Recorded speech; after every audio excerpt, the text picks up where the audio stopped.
We have four district supervisors. Walt Brindley, Matt Clare, Joel Olivier, and Doug Paxton. And if those gentlemen are present, please stand.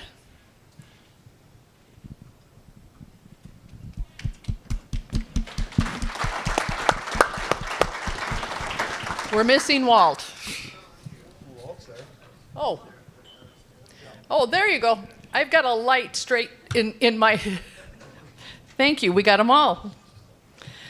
The executive director is Debbie Trapp, and she is unavailable. She is out in Utah, I believe, at some conference. There is 17 full-time brand inspectors. Want to take a shot at how many part-timers we have? Anybody? Somebody said 40? How about 118?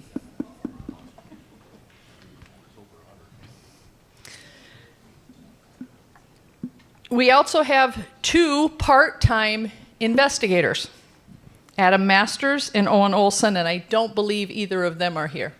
Okay. So we're going to move forward, and I'd like to ask Secretary Roberts, could you please give us the process of selecting our brand board? Well, good question. I guess we look at kind of when a position becomes available. I think they're every year there's or 2. It's kind of rotates, I guess. Mm-hmm. Look at kind of what's available. Reach out to ag industry generally for brand board type proposals. Look at them, compile a list, put a briefing memo to the governor, and then he makes his decision. Or there's more questions, and then if he does choose a person, we'll reach out to them and see if they're interested or confirm that they're interested and kind of move forward with that process. And all ag organizations can send in nominations or even individuals that could be selected or considered for this. Is that correct? Yes. Okay. And South Dakota stock growers have done that as well as the cattlemen's. And so one of the board members, I believe Corey was nominated by the South Dakota Cattlemen's, and Ross Cooney was supported by us. He is a former board of director for South Dakota Stock Growers. Thank you. So then, and, I should say that there's some requirements tied to being a board member too. You have to be a producer of a certain level. Thank you. Have to have party affiliation. So 2 out of the 3 need to be in this current board need to be a non-Republican. So there's some limitations. West River producers, I can't remember all the statutory guidelines, but there are some limitations on who can be it. I don't think you can have all East River producers. There's some, I can't remember what. We have 1 East River producer, Dara Johnson. The rest are all West River producers. Okay. So then once the governor selects, it's still not done. We have to go to the Senate Ag Committee for confirmation. And so explain that process. Yeah, it's required for Senate confirmation. Usually these aren't very controversial. Sometimes they are. So every time up, so let's say a previous board member was up for appointment, or a new board member's up for appointment like Corey, they schedule a hearing during legislative session where they can come up and whoever's sponsoring them, supporting, can come talk to them, talk about them. Usually the department or the brand board who knows them was part of the recommendation gets up. And then, people that don't like the person or against them also has the opportunity to kind of talk on their behalf or about that person. So it's a committee process. The committee then has advised to consent to the confirmation or do not consent and send that recommendation to the floor. Then the full Senate floor needs to vote in a majority matter to confirm that new board member. And then once the confirmation's done, the vote's done, then they're a board member. If they're denied, then I guess the governor's office and the rest of us are kind of back at square one. Okay. So now once you become a board member, there is requirements and things of that they have to do as a board member. And every year, it is the responsibility of the brand board or its director to do an annual report to the Senate Ag and House Ag committees, correct? Yeah, there's a legislative requirement to, I guess, submit a report to the legislature every year. I think it's right at January 1 or right in that timeline. Okay. Raydell, I'm going to direct this one to you. You and I, when we were working on this stuff, the numbers wouldn't match. We couldn't figure out why the annual reports were different than the other reports that are coming out at all the individual brand board meetings. So I believe it was you who finally figured it out. You want to comment on this? Well, it is confusing when you go through. This whole thing has been so educational to me. The brand is very important to me. It's part of my livelihood. It's just like I was asked in Pierre there at, I think it was the House, what would it be like if there isn't no brand? And I don't know. I didn't know how to answer that question because in my whole lifetime we've always had brand. So I've dug into this pretty hard. There's to get back to Doris's question is there's a fiscal year and then there's a calendar year. So the brand board operates from what, July 1st to August? No, Yeah. July. The state fiscal year is July 1st to June 30th. June 30th. There you go. So that's different than a calendar year. And the report's done on a calendar year, but most state stuff is done on a fiscal year. So it's clear as mud. And there is some things on the brand board that are on the calendar year too. So that makes it tough. And until you get that figured out, your numbers won't come together. And all of these reports that we're talking about can be found on the government website. It can be found on the brand board website, or you can go into the actual Department of Ag and Natural Resources, and you can resume those reports for many, many years. You can go back and look at how things have changed. Okay, now I'm going to fast forward, not quite to present date yet. So in 2023, as a result of a bill, and we talked about this every year, we came with a brand bill. It was just never failed.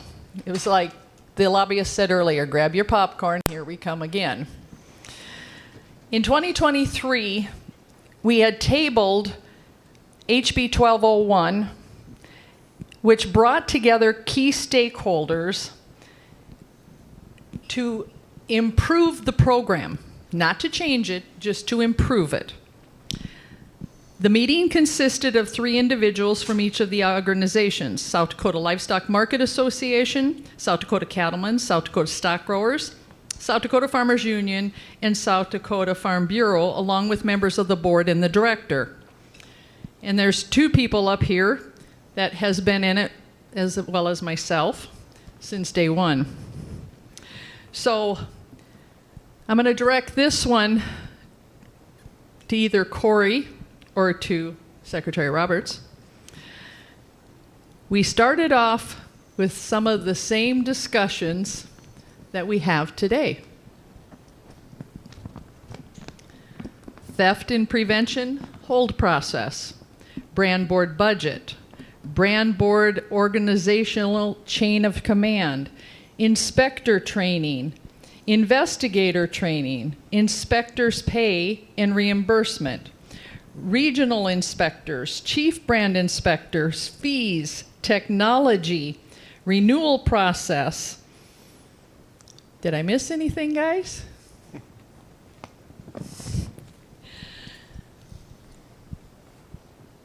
Do you feel that we had improvement? We started these ad hoc meetings in 2023. Do you think we've had improvement? I think we should both answer this, just to be fair, and I think Doris should too. I will preface this as saying, as the Secretary of Department of Ag and Natural Resources, I have 0 operational control over the brand board. the brand board members, those 5 members that are appointed and confirmed by the Senate, they have 100% control of staffing, budget, all the issues that are not tied to laws. If they want to bring bills, they're part of making those policy decisions. So I do not have operational control. So I'll premise that. As someone that works for the governor, someone that is a West River producer, someone that certainly loves our ag history and wants that to continue to thrive and our industry to thrive. I'm 100% involved in this discussion. So I 100% think that we have seen improvement at the brand board.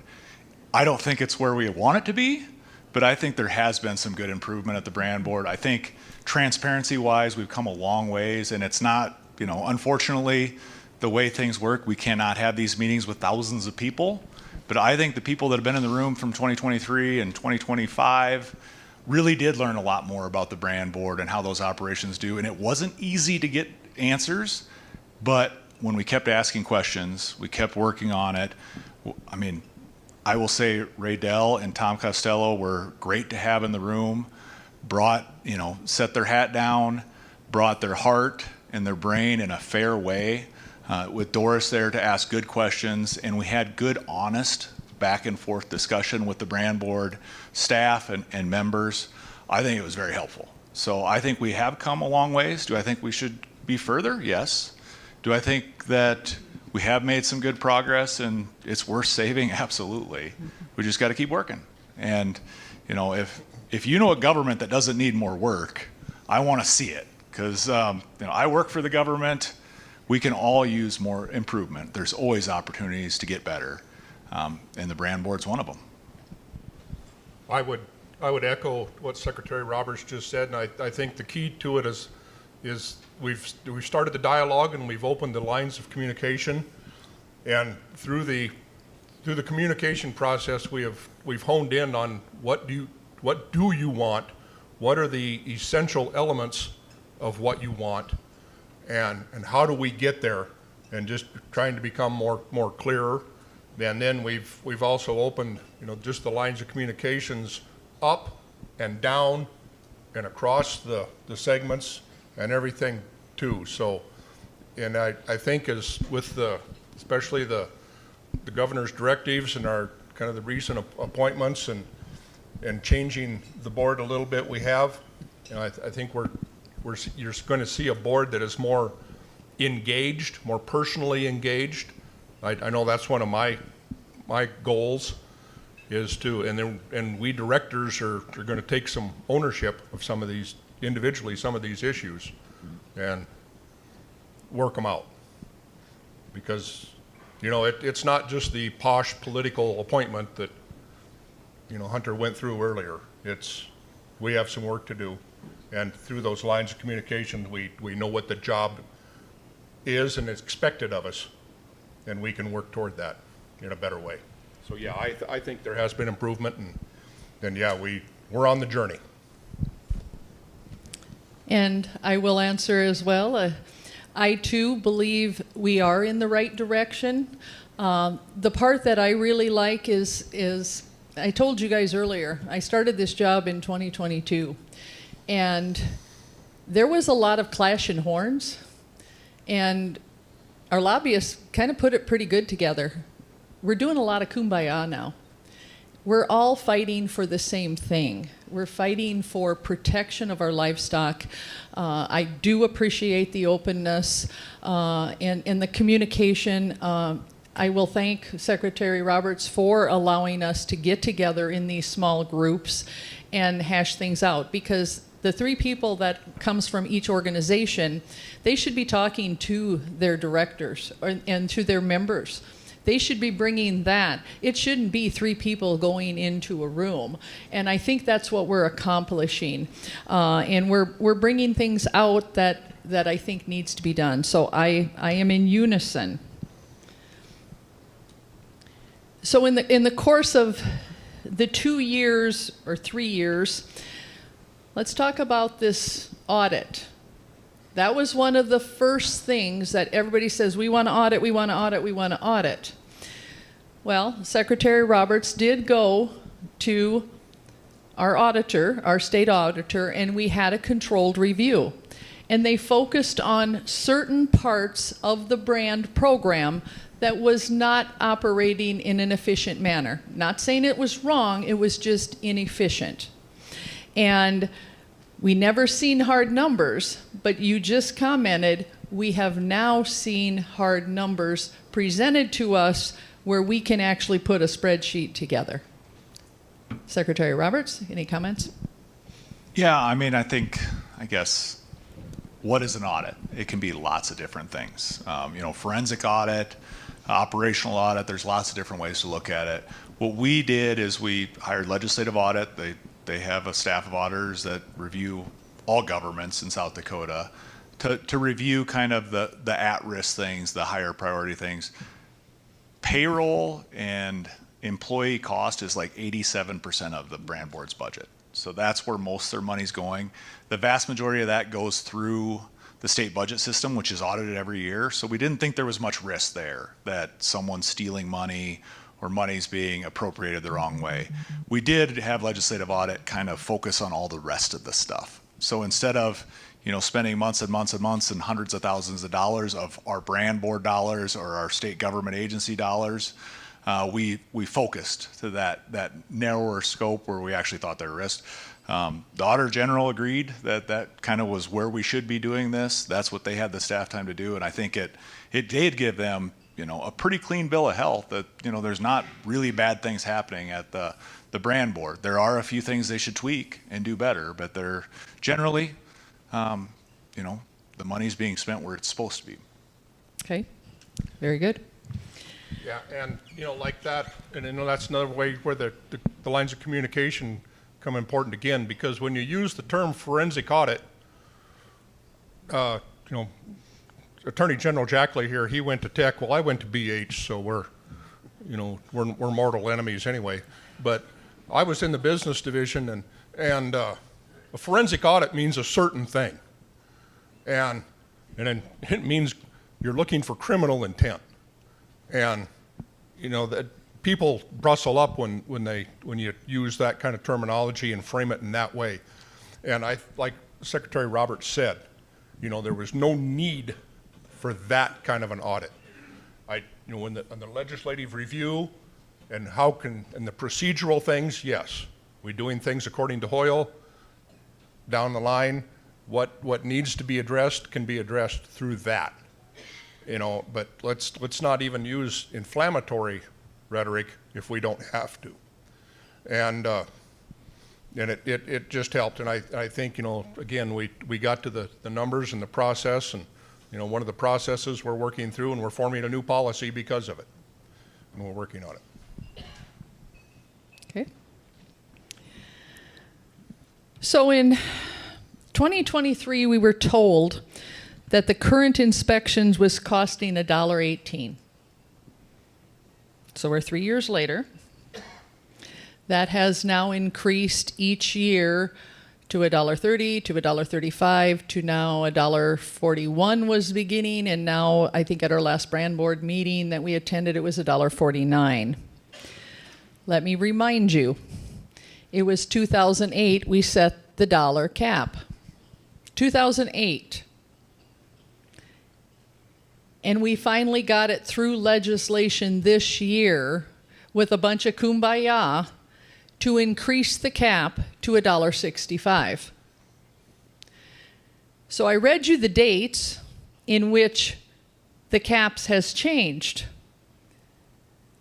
So when you really look at this from 1924 at 10 cents a head to 100 years later, we're not out of line. This program has to be funded. And why we have so much, I don't want to call it disappointment, backlash, of why we don't want to fund this program. We need to pay our inspectors. Secretary Roberts just said 87% goes to wages. I don't think that includes all the part-time, the 118 part-time people. It does. Yeah. So the state people, do the part-time inspectors get the state increase or not? No, No. no, they're Okay. paid a, what's in common vernacular, a day wage. A day wage. So if a state wage goes up every year a certain percentage, shouldn't those people that are on the ground doing the work, even as a part-time, be able to deserve a little more money to make this program work? I guess from the department's perspective, it's in the purview of the brand board. Nothing's preventing them from doing that. As long as they're budgeted and can afford it. Obviously, it might not work at the same level as the state, but Yeah, and that's part of the goal and some of the reasoning behind the fee increase, the cap increase, and the fee increase is to bring that more up to date and in line with what it should be, and able to even to retain, good and competent people. Thank you. Yeah, well, that's kind of one of my big goals, I guess, is our country inspectors. They've worked for a long time for the same money. It's basically, isn't it a per head pay, how they get paid? And I mean, I think that's sure something I think that's something that I'd like to see the brand board take a look at, but start with, we kind of got to get the whole brand program back on its feet and just work in segments, I guess. Yeah, as Rydell said, it's those steps, and we have to kind of do that first. We make sure we have the funds. If we're going to promise something, we want to make sure we're going to have the funds to back it up, back that promise up, and then adjust it accordingly and things.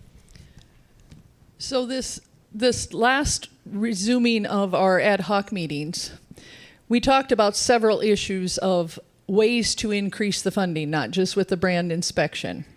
And we had gone through things of a service fee implemented to when a local inspector would come to your place. You would pay $25 or $30, whatever that would be set, and that would be some of what the inspectors would get. I think our hiccup in that one was we didn't know how much the inspector would get or how much would be needed in the office work. Some of the other ways is it's been brought up to raise the brand renewal fee, is to be able to use that money over a 5-year period of time, which we have been using, and you will hear some of the dollar figures that has been transferring out of each fund to help support the other one. So we really had a broad array in this 6 or 7 different things of how to increase this. But it was Secretary Roberts in our last meeting after all of this discussion said, what is the most important? We need to pick one bill to take to our legislature. Which one do you feel is the most important? And I think we all agreed on the one that just passed. Any comments on that one? Well, just kind of step back a little bit. I mean, we had a lot of different ideas. I assume most of you don't go to Pier and spend 38 days in the Capitol like I get tagged with. I think I was 36 because I had a trip at one point, a work trip at one point. But I will tell you that generally the legislators do not want to talk about brand board issues. It doesn't impact whatsoever or very little over half the legislators because they're East River. They're not in the brand inspection area. Agriculture is our biggest industry, but if you're in Sioux Falls, you're a little bit insulated from what's going on West River as far as brand board and brand board politics. And then you throw in, a lot of times there's fights amongst the ag industry with it, and generally legislators are totally disenfranchised with it. So how do we get a fee increase that's not popular? Anyway, none of us like to increase fees. How do you get across the finish line is, I think, keep it simple and keep it singular and have everyone that you can have on the bus. So through the ad hoc meetings, we got there. The last meeting had kind of there was a lot to get there. We didn't know what the number was going to be, what it should be, what's fair, what we can survive. It was a lot of discussion, a lot of good work by the members that were there. So I know, Raydell and Tom and Doris were talking to the rest of the board, kind of feeling out where they're at, making sure that we were able to answer all the questions. Like through the process, I didn't realize that brand inspections at livestock market barns are costing more than the rural inspections now. Surprised the heck out of me. I think it surprised the heck out of Brian Hansen too, because that changed their tune a little bit on where they were at on that bill. So we ended those meetings with everyone in the room saying, yes, we think we can live with this, no promises, but we think we're in a good spot. And kind of the rest is history. Obviously, we had someone jump off at the end. We were still able to prevail because, generally the groups that represent our livestock producers were at the table supporting it, and we got there. Now, kind of the next phase is getting implementing the rules so the fee actually would increase. And just to even say it a different way for what Hunter just said, the cap was agreed to, and the amount on it was the politically expedient thing to do. The board was created, back in the day, to be apolitical, and we're an autonomous board. And I asked a kind of a local historian guy, why do you think that was? And he chuckled a little bit and he said, well, the old cowboys didn't want anything to do with politics. But amazingly, here we find ourselves in that arena, and it's what can we get passed? And that was, we all agreed consensus-wise. I mean, the department had to bring the bill because no legislator would carry it. Yeah. I mean, that's kind of where we were at. Okay, so I think a lot of people have a misconception. In 2025 was our brand renewal year, and we pull in about 2.4 million every 5 years. We have 27,000 plus registered brands at $90 a pop. And that means East River, West River, everybody plays this game. So that money goes into one fund. It's called the brand fund. So yes, you have that money there, but that brand fund is to be used for investigation purposes. Corey, I'm going to have you answer this as the board.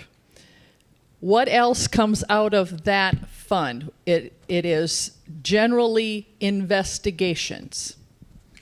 Yeah, the investigators and their operations are out of that fund. Certain percentages of the salaries for the office staff are out of that fund. And then just kind of some of the Clippers and a few things like that.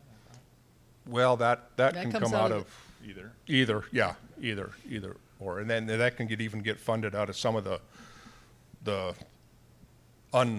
undeclared, that's not the correct term, unclaimed holds, Unrestricted yeah. theft and, Yeah, and unclaimed. prevention holds account. Yep, but mostly it's just those, the investigators and the office staff, and then that money has to last that entire 5-year period Correct. for the renewals. Yeah. Okay, so the second fund, you were stumbling over it here, the Theft and Prevention Fund. Corey, would you please explain that? There is now a restricted, unrestricted, and what that fund is used for. Yeah, that's where mostly your hold money goes when there's a dispute as to the actual ownership of the critter. The proceeds, if they get sold, the proceeds of that'll go into the hold amount, and it's amazing. That's an ever-changing number, but it almost always stays within this certain range of amount of money. It's usually right in there, and that we have to hold it for a year to be reserved for people, to allow people the chance to prove their ownership or prove their claim on those funds. And then after that time period, it gets what you call unrestricted, and we can freely allocate that money a little bit freer, but it's amazing how long we have to still hold on to it because of the number of processes that are still, or holds that are still in the process of being settled. And, that's where a lot of your estate questions come in, lawsuit type questions come in, and things like that. People are just, they're just trying to get the courts to determine where can that actually go, or where should it actually go. And, if the Attorney General was still here, just how long some of those things can get dragged out. And even how long some people, you wouldn't think that people would be very tardy with getting their paperwork in. Well, that's my critter. But it has amazed me in my short time on the board how long some of those things take to resolve. So okay. there is, I just wanted to add, so that holds account, I mean, that's kind of been a big thing for the stock growers too. They've watched that holds account. When I first came on the scene in the brand deal, that holds account was, if I remember right, was over $500,000. And I think today, I'm not sure, Corey, but it's in the 400,000, 300,000 to 400,000. It's in that, it's right in that neighborhood. Anyway, but look at what the price of What cattle are doing. I mean, so the stuff there's a lot less numbers in the holds account today than there was 3-4 years ago. Another thing that comes into effect is, like Corey mentioned, is estates and different family disagreements. It don't even have to be an estate. So sometimes you can take big chunks out of that holds account if the lawyers decide, like twice now this year, there's money that's come out of the holds account that's went to clerk of courts. I know Harding County was one of them, and that just not too long ago here, I think just before Bob Havla resigned or quit or retired or whatever, there was another little dab that went out. So that holds account isn't just livestock that they're trying to find ownership for. It can be livestock that's in feuds or whatever too. So that's another thing I think we got to keep in mind when we're watching the total dollars on the brand board. And that holds account, the theft and prevention account, is actually producer money. They're just Exactly. trying to prove the ownership. So we can't really consider that as part of the kitty. That is producer money, and they do their best in trying to seek out who the owner is. If it's an unbranded one, well, then it's got to go through the process. But there's a lot of inkling that you can't find the right producer, or, as you said, estates. So those two accounts, they're operating fine. Now let's talk about your third account. The third account is your inspection account. Corey, would you please answer what the inspection account pays for beside the inspection money coming in $1 a head. So now we're out to $1.41, $1.49, whatever it is. Why are we so far apart here? Well, as Secretary Roberts alluded to earlier, the vast majority of it is personnel.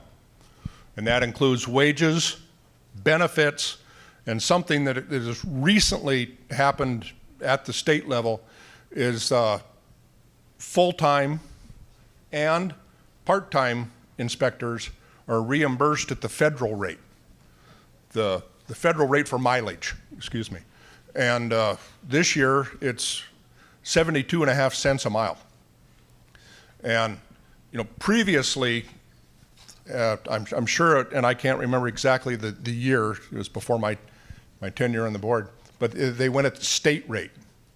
And the state rate was always at about roughly 2/3 to maybe 3/4 of the federal rate. So when they adopted the federal rate, boom. And, places haven't gotten any closer, and western South Dakota hasn't gotten any smaller. The miles have to be traveled. And the inspectors, when they put in for a mileage reimbursement, what Rydell was talking about earlier, the calendar year messing with, or trying to get with the fiscal year, and I haven't figured this out yet, because the federal rate goes up at January 1st. The new mileage rates get implemented on January 1. The inspectors won't see that until, I believe it's about October. The state usually adopts their rates end of September, early October. Yeah, in October. See, so they're even that much further behind. But, you know, that being said, it's the dollar a head inspection fee goes to cover, and it's that personnel costs. So it's most of that, and then, you know, plus a few little things, you know, like some of the office staff allocation, which is, you know, people too, and then just program running things through the state. It's amazing how much it costs the brand board to cash a check and run a check through the state accounting system. It's not just the brand We don't board. just get them in the office, turn it over, put a stamp on it, and deposit it. You got to put it through there, and it can cost up to $6 to $9 a check sometimes to deposit those things. And that just blew me away too. Running it through the way that they have to account it and pay for different categories and accounting ways like that. So that's what that covers. Okay. So now let's go back to the misconception. We had just added 2.4 million in 2025. Well, we don't need money in this inspection program. That's in the brand fund. Tell me how much money you have transferred since January of 2025 from the brand fund into the inspection fund to keep the inspection fund afloat. $900,000.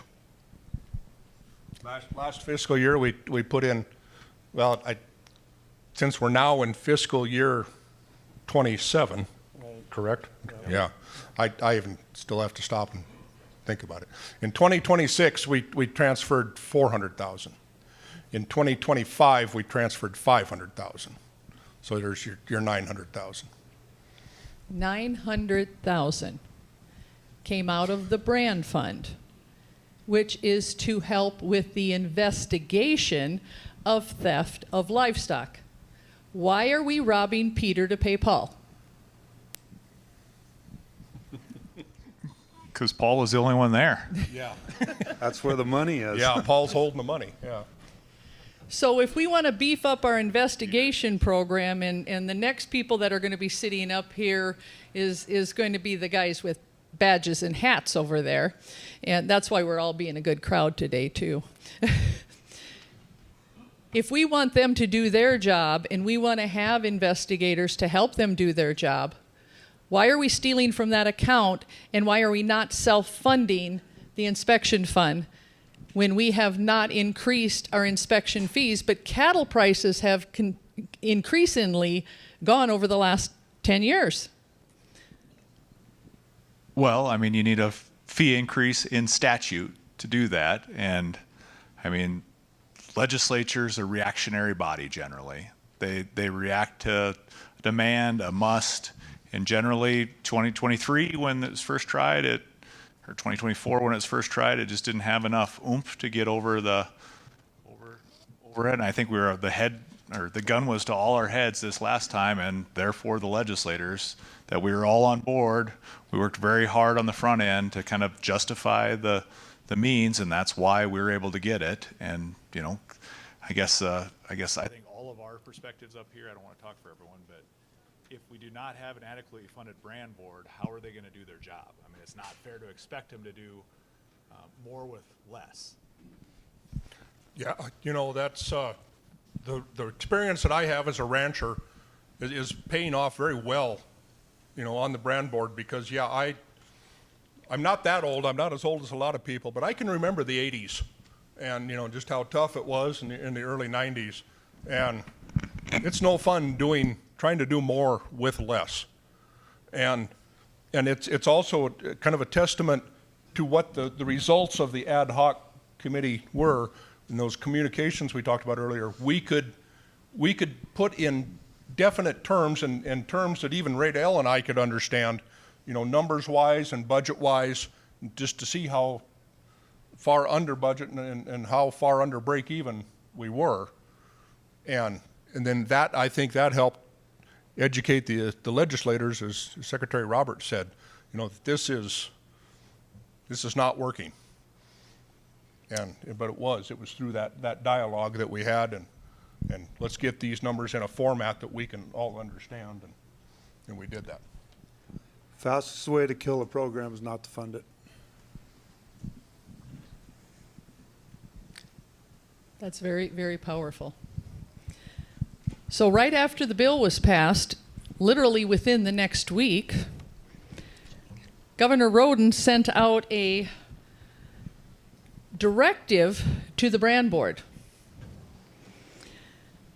This memo lays out the expectations for continuous improvement in the operations and the oversight of the Brand Board and requires the board to submit periodic reports to me.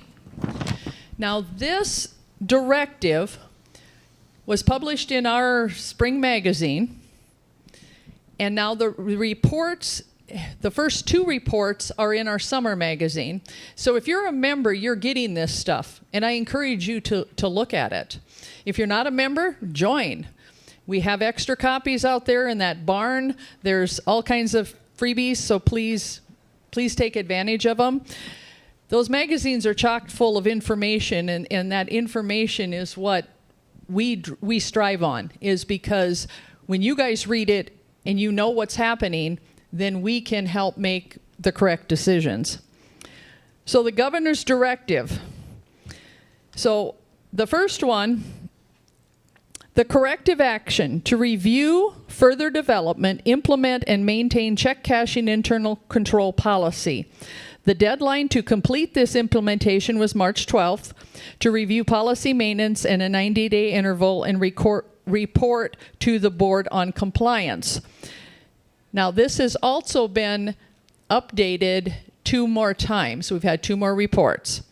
So, would you like to comment on your thoughts and feelings of what they brought to you in 1, 2, or 3 reports? Well, the policy wasn't, you guys finally adopted a policy this last board meeting, right? I guess it seemed frustrating to me that, you know, we had a very tight timeline because it's check cashing policy and theft are very important and they're tied together. State law dictates how often you should cash checks, kind of what the dollar amount is, and the Brand Board's clearly violating state law. So we brought that, the governor brought that to attention. I'll back up by saying I'm very lucky. I think we're all very lucky to have Governor Roden, who is a West River rancher, has touched more brands than anyone else in the room, I think. Certainly understands and has a good network of people to talk to. Reached out to stock growers, cattlemen, and other ag groups to kind of talk about kind of what should be in this memo. So back to this, it's very clear that they're violating. They have worked on some different policy proposals that I think are getting closer, but what the board adopted does not go far enough, I guess, in the department's opinion. I assume legislative audit's opinion and the governor's office opinion. So we have some more recommendations coming out in a letter I'm going to write as kind of the finale to this process, articulating a few things. One thing that hasn't been addressed at all that we've recommended a couple times is check cashing policy for the part-time inspectors that are out there. How often are they turning in their papers? I know it's pretty easy. I do this too. It's like, oh, I'll cash that check next week when I'm doing this other inspection.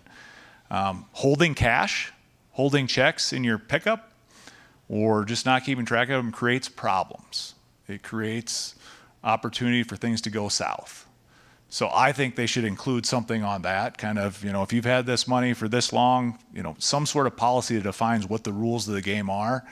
And that will help on the back end too, is if these inspectors are getting their paperwork in a timely manner, then we know who's to fault if they're not getting reimbursed for their cost or getting paid. You know, there's this little back and forth that's happened where, you know, I'm not getting paid, this is a problem, and then you dig in and it's like, well, they didn't send their paperwork since 2 months ago.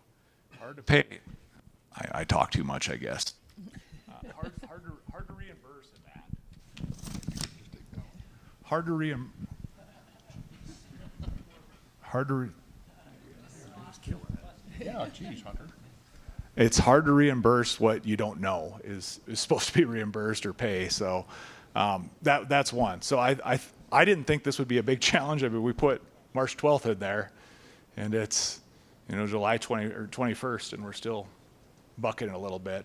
The board did adopt something that's a lot better than what we had before, which was zero policy. So we're moving in the right direction. It's just been slower than I would like, than the department would like, and I feel good that we're going to get there. Probably not going to get everything I want, and we'll definitely let I guess my financial people weigh in on that to make sure that we're following state law the best we can.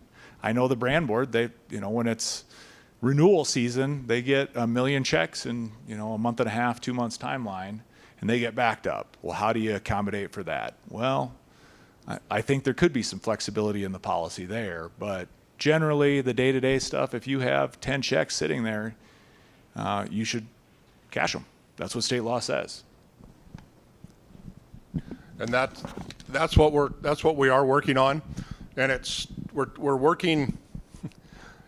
It's interesting because we get the Department of Ag Natural Resources, we get the state auditor came in, and then the Department of Revenue came in, and we got 3 different stories into how we should handle those things. And so, yeah, we're trying to reconcile all those with the law and the recommendations, and then it's just like he said, the renewal time. For easy numbers, I like easy numbers, there's 28,000 brands. We got 4 months that they're in, that's 7,000 a month.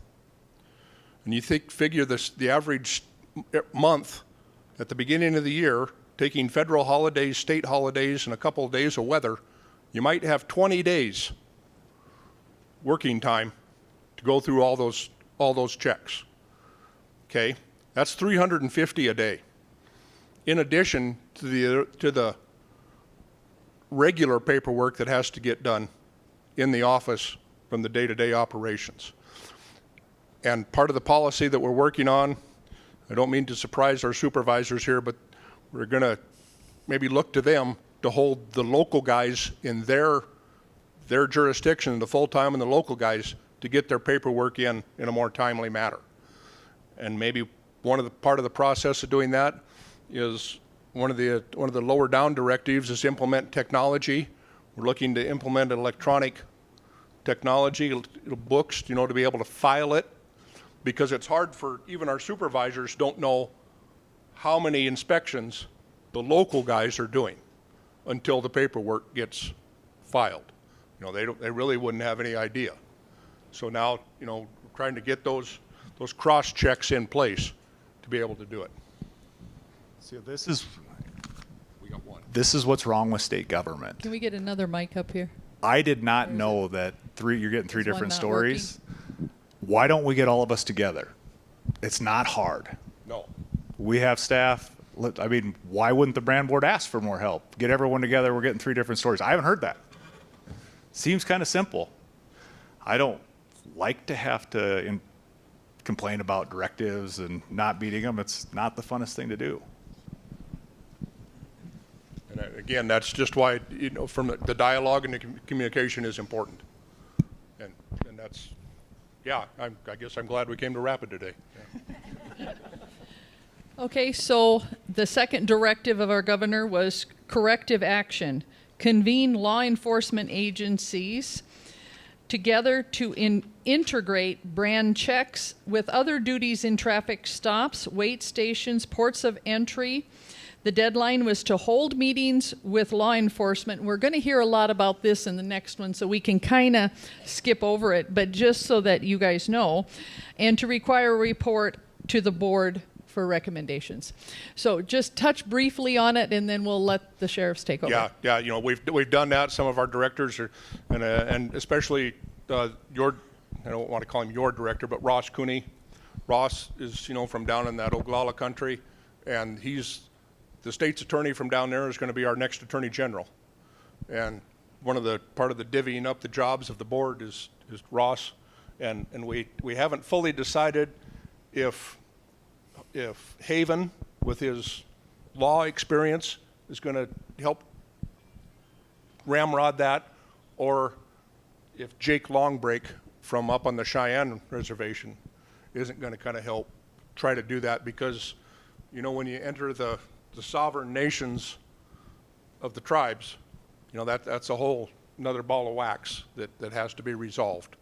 But we've had good dialogue so far with the sheriffs and the states and the state law enforcement. Yeah, I think that this is one where actually we've made good inroads. The brand board's done a good job reaching out. I would like to see, you know, more of an intentional, you know, we're going to go to the Sheriff's Association annual convention every year, which you guys did the last 2 years now. You know, do we have quarterly meetings with Department of Public Safety and review what checks we've done? So I think we have made good inroads in that, and yeah, good job. Okay, our third directive was corrective action to convene together the brand board leadership, the executive director, and investigators with other state brand boards, including North Dakota, to discuss administration of investigation of the best practices and strategies to improve collaboration. That deadline in the report was due on May 15th. Yeah, Chairman Havenstuck and I, we and the executive director and one of our supervisors, we were on Zoom calls and everything. We've met with every state except Nebraska. And just because of the kind of the recent turmoil down in there, and they have a whole new board that was seated, when we approached them about having these meetings, they said, well, why don't you just wait until the new board gets set and meet with them. But we met with Wyoming, Montana, and North Dakota. The North Dakota one was especially, to me, good because they have implemented the technology aspect of it, and we learned some insights about how to handle our transition into that too. Okay. The fourth one is a corrective action directed to the executive director to issue a memo to the board detailing status of technology upgrades and present during the May board's meeting, which did happen. That is correct. We had a representative from, was it Canon? Sony? Amazon? Panasonic. Yeah, I can't even remember the company. But anyway, he presented some things. I personally was blown away by the cost of those. But in further communications with people from the state agency, you know, there's other ways that we probably will pursue that. We don't need the latest and greatest and highest grade technology. We're in South Dakota, we figure out how to get by with what we can afford and what we can have, and we're gonna do that. And when you talked to North Dakota, did you see their technology? Were you able to witness what their stuff looked like and how it? No, but what we did learn was that they were very deliberate in the way that they rolled it out and then and implemented it, and they through very deliberate steps they made sure that it worked before they really threw it out there and expected the guys to do it. And it was interesting because they had a survey similar to ours that they asked all the brand inspectors, would you be willing to implement, you know, the technology aspect of it? And 50% of them said no, we wouldn't. And that's very similar to what the survey in South Dakota said. But in the end, I think they said over 90% of their people implemented it, and without too much of a hitch, because it worked. You know, they spent the time and the effort to make sure it worked as it was supposed to out in the field. And to my understanding, they have a simple tablet with a little handheld printer, all fits in a case, pretty easy, pretty convenient, not a lot of expense to it. And I would check in with them. I believe North Dakota got a grant to be able to buy some of that. So that might be something South Dakota can access if you would communicate with them. I mean, on the implementation technology, why do you do it? Well, I guess I see two reasons: to save cost, save staff time, or reduce mistakes. And I think that, you know, technology implementation done right, I think what they've done in North Dakota and a few other states that have done it is it does achieve all those. Is it expensive? Yes. But time is expensive, mistakes are expensive, so that's why you invest in technology. And the biggest part of this directive that the governor wrote that I like to hear is that the brand board members are listening to this stuff. Instead of just staffing it out, you have members that are actually listening, learning, and part of the discussion. Okay. Let's see. Before the battery dies.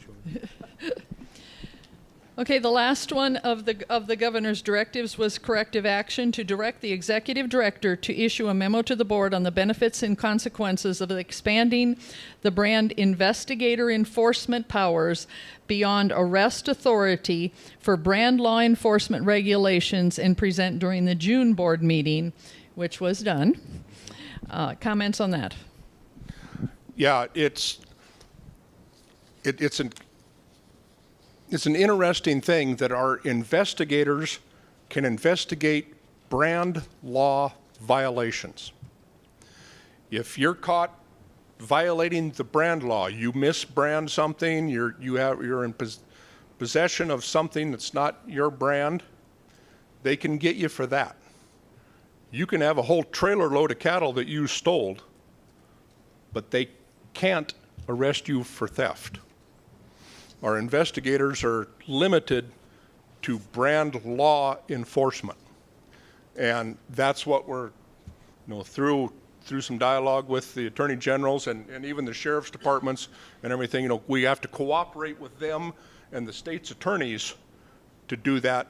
And we're looking and we're trying to figure out how to expand the authority of the investigators to be more inclusive and things, but at the same time realizing the history that was covered when they were under the DCI, Department of Criminal Investigation. A lot of times they got borrowed for pressing needs that they had, and it just became a who are you working for type of deal, and that got awful tangled and awful messy, and so.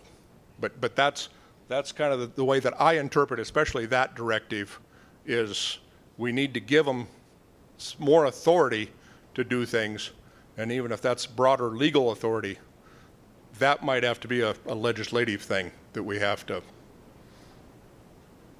tackle.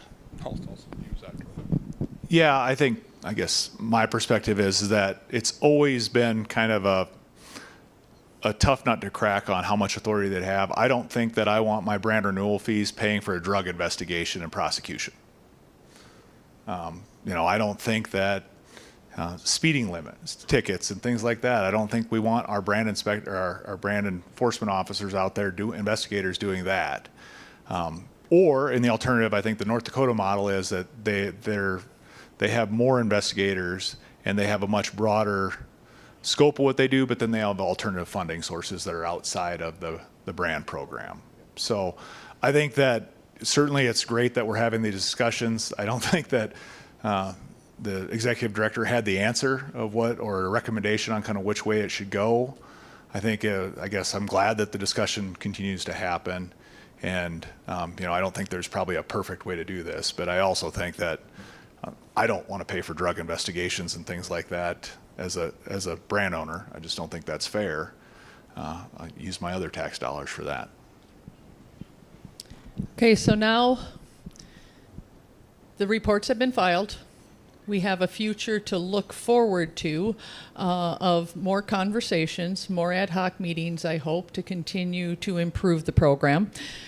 But let's talk about the need to get this increase now. So we have the cap. It was given an emergency, which we didn't use, but now we are prepared. We discussed this at the last brand board meeting, that we are going to increase it to $1.45 through a rules hearing. And let's talk about the rules hearing process, the deadlines, the timeframes, and when that's going to happen. Okay. Yeah, we have to go through the rules hearing process. Is this working all of a sudden? Yeah, okay. Yeah. And I got to remember the dates correctly. It'll be open for comment on the 30th of this month. And then it'll go before the Rules Committee hearing on the 8th? Yeah, I think it's 18th. 18th, you're correct, yeah, the 18th of August down to Pier. And then, yeah, we'll take and listen to testimony, pro and con for that. And then the Rules Committee, actually, really what they just make sure that we are following the rules to get this implemented. Did we follow the timelines correctly? Have we taken the time to do the input from all parties? Did we file the proper paperwork to get the process started and everything like that? And then, yeah, with our target date is October the 1st to implement the higher fee. And again, the $1.45 figure was not the figure that I wanted, but it was the politically expedient figure that we thought we could get approved and get enough support for. Okay. Final comments of where we feel the brand board is going and what we need to do as producers to help this get across the finish line. I would ask for this, especially this group's support. They've been very supportive throughout this entire process. They know and recognize the need for the program, and a strong program. And I just ask for your support in that, in this fee increase that we are seeking. I believe we can justify it. And I think the board is, not just because I'm sitting on it, I think we are, we're headed down the right track. And if we want to continue to move this thing into the 21st century, from as your paper illustrated, this is from the late 19th century. We got to get this program and everything kind of into the 21st century, especially with the way cattle are moving now and the issues that we are facing. The river always used to be a great barrier because you had to swim it or ferry them across. It was pretty easy to figure out how they were going there. But now, with our interstate and highway systems and everything and headlights, boom, like that. And the other thing I would implore any group is please do your part. A thing that's been very revealing to me is how someone will complain about something, and when you start digging into it, well, what was done? There was an instance it happened to someone that I know very close to home, and I told somebody in the lunch line, it was just amazing how these things can get out of hand when people don't do their due diligence. You'd think that this would have been taken care of in the second step. You could tell that you were on the wrong path. But oh, Lord, no. They hit the accelerator and down that detour they went.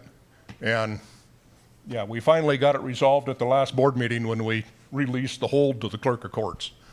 It's been over a year, this thing was. And just the same way, with your paperwork, especially on the holds, if you take something to town that you don't have your brand on it, have the proper paperwork in place so that the inspectors can do their job and create the paper trail, follow up on the paper trail so that it's done. Because, that's the title, that's your title copy to those animals, to those critters. Treat it as such, please, because we're working hard as a board, or I view it as one of the board's main responsibilities now, is to reestablish the integrity of the program. Everybody's gotten too used to, you don't need to do that. Like hell you don't. These are chattel assets, and hopefully they're all just yours. By God, they better not be any of mine, because I know a couple of the sheriffs. Yeah. I'd kind of like to add to that. Think about when you put the brand on that livestock. put it on clean. I'm going to look over here at some inspectors. How many times do you have trouble trying to read a brand? You have to shave it. That's the producer's problem. We need to be more vigilant on branding. That is our brand. That is our ownership. Put it on there. Make it look good. Save these guys a lot of time. So, Raydell, I'd like to hear your last comments. Well, that was because that's kind of how I, when we go around the country to these meetings, you know, that's kind of my saying is let's be proud of that brand. I mean, let's do a good job. I'm like branding at my house. I mean, I've got 6 guys that are branding, but you know, when I pick them 6 guys, there's 6 guys that I know are going to do a good job, and them smudged up brands and stuff. I mean, and it can happen, but it shouldn't happen on animal after animal. And I sat down there at Bell one day with Walt Brindley, and he was showing me, I mean, it's amazing. It's amazing. And some of that stuff, them guys just kind of know that's that producer or whatever. And yeah, just do a good job, because that is so important far as claiming your livestock. Another thing that I guess my last thing that I'd like to do is I do really have a lot of faith in this basically new brand board. I think they're trying hard. So when I first come on here, I mean, the phone calls I get and stuff was all complaints. And I think if we can give them a little time and help them instead of working against them, I think our brand program is going to become great, and that's what I want to see. I want to see it to something that we can be proud. We can be proud of the brand board. We can be proud of the brand, and then maybe we can expand it if we can get it on its feet here on the west side. Secretary Roberts? Well, I guess turn it off on me It again. must be me. I must be killing that. I'm electric. You know, generally, I think the brand board, I mean, we have a great team of inspectors. There's a lot of good laws on the books. It looks like we're going to have financially in a better footing going forward. Technology's coming to bear. So there's a lot of good things going on. Kind of along with what Corey said is when you hear these rumors, social media isn't going to fix problems.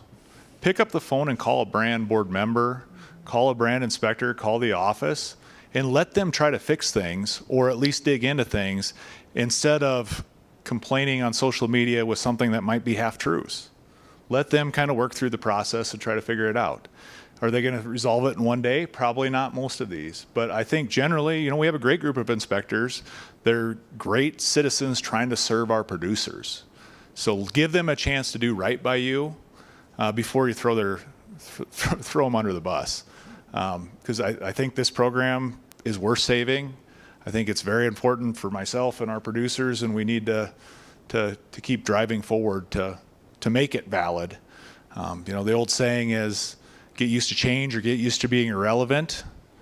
The tally books are going away. That's change. So did the ring phone and a lot of these other things. Things change, but it doesn't mean they can't make things as well or better in the future. So I think that we have some good things in place. I like our brand board members. Obviously, I might have had a say in kind of who got on that brand board. We've had a big change the last couple of years, and I think that that's helping drive better results outfacing to producers. So I hate to disagree with you, Hunter, but I don't think the telebooks will go away. I want to see the telebooks stay. The computer thing is all right. They can use their telebooks and then put it into the computer. Did we telegraph you here today? Or Yeah, says Rydell as he looks at his smartphone to get his today. The one other thing is, and I've noticed, and I want to thank everybody that we've worked together with, and I truly look forward to continuing this process through more ad hoc meetings, because we have improved greatly is what I'm saying. And you know, without the collaboration of everybody working together in getting the information out, yes, we need to see an increase. We've got to keep our inspectors on the ground. We've got to keep this program working. If we don't fund it, it goes bye-bye. And so with that, these guys were going to be hanging around. Please approach them with any questions that you have.